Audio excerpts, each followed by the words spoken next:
से सटे गाजियाबाद में गजय सिंह ने फ्री होल्ड कॉलोनी में प्लॉट खरीदा। अभी घर बनाना शुरू ही किया था कि दो और लोग आकर उसी प्लॉट को अपना बताने लगे। मामला पेचीदा तब हो गया जब उन दोनों के पास भी इस प्लॉट की रजिस्ट्री थी। रजिस्ट्री तो गजय सिंह ने भी कराई थी, फिर गलती कहाँ हुई? दरअसल गजय सिंह ने प्लॉट की रजिस्ट्री तो कराई, लेकिन दाखिल खारिज नहीं कराया, जिससे उन्हें इसका मालिकाना हक नहीं मिल पाया। गजय सिंह अकेले नहीं हैं। देश में बड़ी संख्या में लोग इस छोटी सी गलती के कारण बड़ी मुश्किल में फंस जाते हैं। तो चलिए समझते हैं क्या है दाखिल खारिज। दाखिल खारिज को ऐसे समझ लीजिए कि सरकार के राजस्व रिकॉर्ड में ये एंट्री होती है कि कोई संपत्ति एक व्यक्ति से दूसरे व्यक्ति को हस्तांतरण की गई है।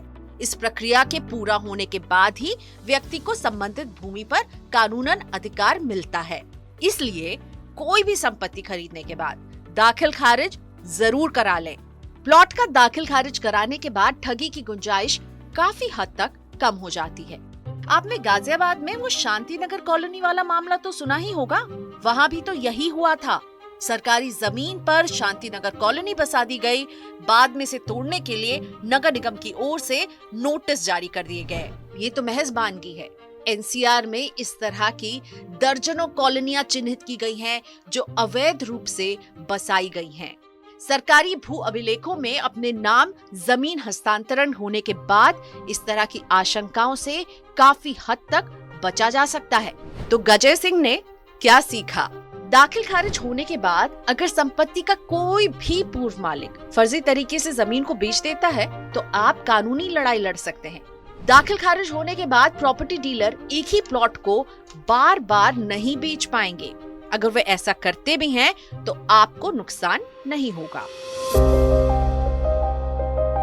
दाखिल खारिज से जुड़े कुछ और बारीकियों को समझ लें। अगर आपने कोई जमीन खरीदी है और उसका अधिग्रहण सरकारी एजेंसी करती है तो दाखिल खारिज न होने पर उसका मुआवजा भी नहीं मिलेगा। प्राकृतिक आपदा के समय मकान क्षतिग्रस्त होता है तो उस दौरान सरकारी राहत उन्हीं लोगों को मिलती है जिनके नाम जमीन है। दाखिल खारिज के बिना बैंक और अन्य वित्तीय संस्थान प्लॉट खरीदने या उस पर घर बनाने के लिए कर्ज नहीं देते। रियल एस्टेट एक्सपर्ट एवं होमेंटस के फाउंडर प्रदीप मिश्र बता रहे हैं कि एक ही खसरे में जमीन का एक बड़ा रकबा हो सकता है। इसके जरिए रजिस्ट्रियां तो कितनी भी कराई जा सकती हैं, लेकिन दाखिल खारिज वास्तविक रकबा के आधार पर ही होगा। दाखिल खारिज कराने के बाद ही प्लॉट के कानूनन मालिक बन पाएंगे। तो क्या है मनी 9 की सलाह? प्लॉट, जमीन आदि की रजिस्ट्री तो कई हो सकती है, लेकिन दाखिल खारिज नहीं। ऐसे में कोई भी प्लॉट या कृषि भूमि खरीदने से पहले ये सुनिश्चित कर लें कि ये जमीन अवैध कब्जा की हुई तो नहीं है। रजिस्ट्री कराते समय भी वकील से प्रॉपर्टी की वैधता के बारे में चर्चा जरूर करें। उसी से ही दाखिल खारिज कराने की बात करें। दाखिल खारिज के लिए एक निश्चित अवधि होती है। कई बार नियत खराब होने पर विक्रेता ही आपत्ति लगाकर दाखिल खारिज में अड़ंगा डाल देते हैं। इसलिए डील करते समय किसी जिम्मेदार व्यक्ति को मध्यस्थ बनाएं। जाते जाते एक अहम बात और, दाखिल खारिज कृषि भूमि, शहरों में प्लॉट और कुछ मामलों में फ्लैट्स का भी होता है। बेहतर है कि प्रॉपर्टी खरीदते समय ही ये सुनिश्चित कर लें कि दाखिल खारिज की जरूरत है या नहीं। अगर है तो समय रहते ही पूरा करा लें।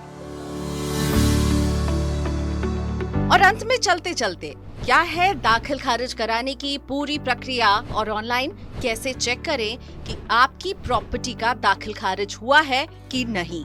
जानने के लिए पहुंचिए मनी 9 की वेबसाइट पर।